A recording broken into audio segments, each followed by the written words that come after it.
In this circuit, I will show you an example of Thevenin equivalent circuit. See, this circuit contains two dependent sources, 3Vx and 20I. Vx is the voltage drop across this 25 ohm resistor, considering this side as positive and this side as negative, and this I is the current that is flowing through this 2 kilo ohm resistor. Okay, this circuit is a little bit of different circuit because see, the left portion cannot supply current in the right side because the current will not have any return path. Now let me solve it. At first you have to identify that this Ix is the current that is supplied by this left portion towards this right portion. See, this Ix will not have any return path from the right portion towards this left portion. Therefore I have to consider this Ix equal to 0. Now if you look at the node B here, you will see in this node we will have total two incoming currents. One is this Ix and another is the dependent current source 20I. Therefore this 20I will leave the node in this direction because at any instant incoming currents should be equal to outgoing currents. Therefore this will be our 20I here. Therefore as current is entering from this direction, this terminal of the 25 ohm should be positive and this terminal of the 25 ohm should be negative. Now see, I will convert this circuit into a Thevenin equivalent circuit. That means I will convert the total circuit within this A and B terminal into a voltage source of VTh in series resistor RTh, which will be our Thevenin equivalent circuit. Now at first I will calculate VTh here. As this is our A terminal, I will consider this terminal as positive and this terminal as negative. Now what will be the value of this VTh? See, as the current is entering from this direction, so this is positive and this is negative. As this 25 ohm resistor has the opposite polarity of this VTh, therefore our VTh will be negative, and the value of this VTh will be equal to the current that is flowing through this 25 ohm resistor will be 20I into the value of the resistor, simple IR. That means our VTh will be equal to minus 500I.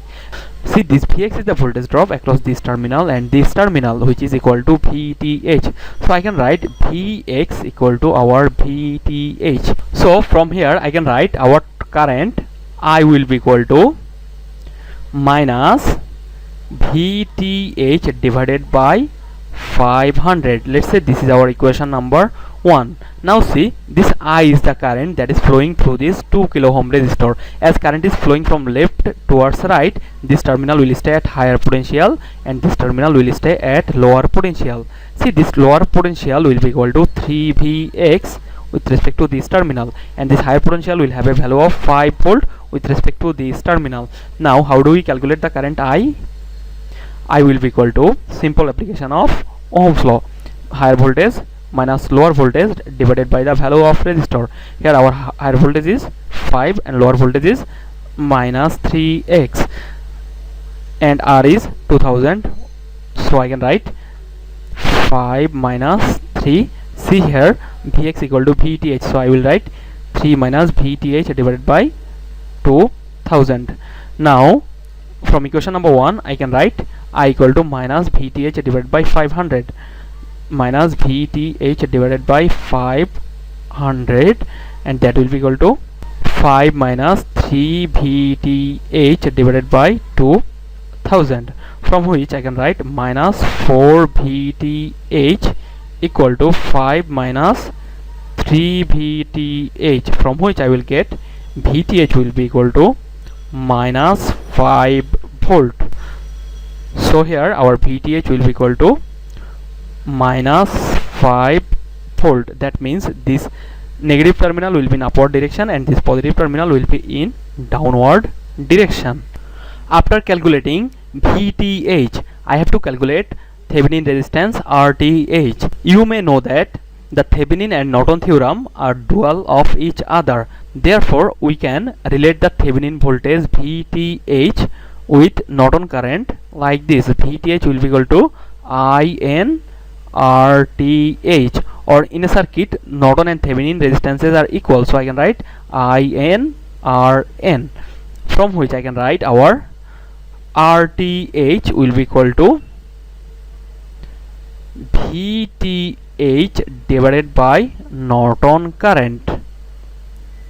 Here to calculate RTH I will use this formula. Previously I have deduced the value of VTH equal to minus 5 volt. Now I will calculate the Norton current. In some book you may have seen this, RTH equal to VTH divided by IAC.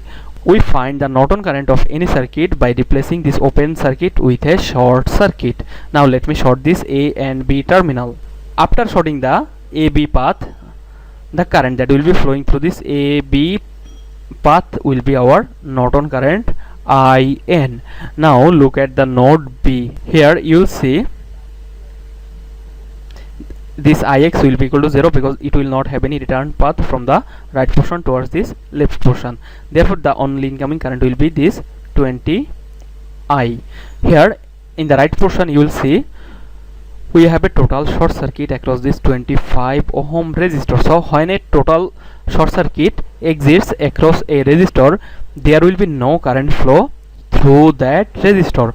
That means if I denote the current through this 25 ohm resistor as I25, this I25 will be equal to 0.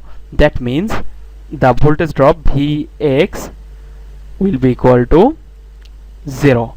When this Vx will be equal to 0, this 3Vx will also be equal to 0 volt.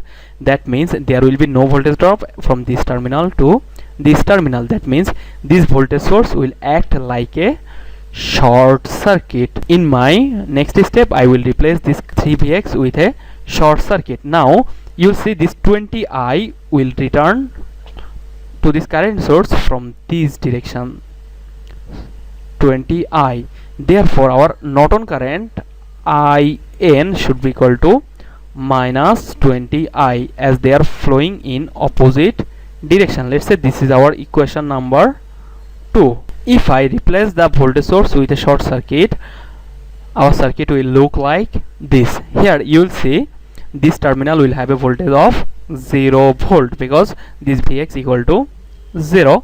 So this terminal has a voltage of 0 volt and this terminal has a value of 5 volt. So our current I now will be equal to 5 minus 0 divided by value of resistor 2000 ohm. So this I will be equal to 2.5 milliampere. Now see, this IN will be equal to minus 20 into 2.5 milliampere, from which I will get Norton current equal to minus 50 milliampere. As I have deduced our Norton current, our RTH should be equal to VTH. Here VTH equal to minus 5 volt and our Norton current equal to minus 50 milliampere. That means 15 to 10 to the power minus 3. That means it will be equal to 100 ohm. So if I put the value of this RTH in the circuit, I will get RTH equal to 100 ohm, and this will be the total Thevenin equivalent circuit for the given network. Okay, that's it. Thank you.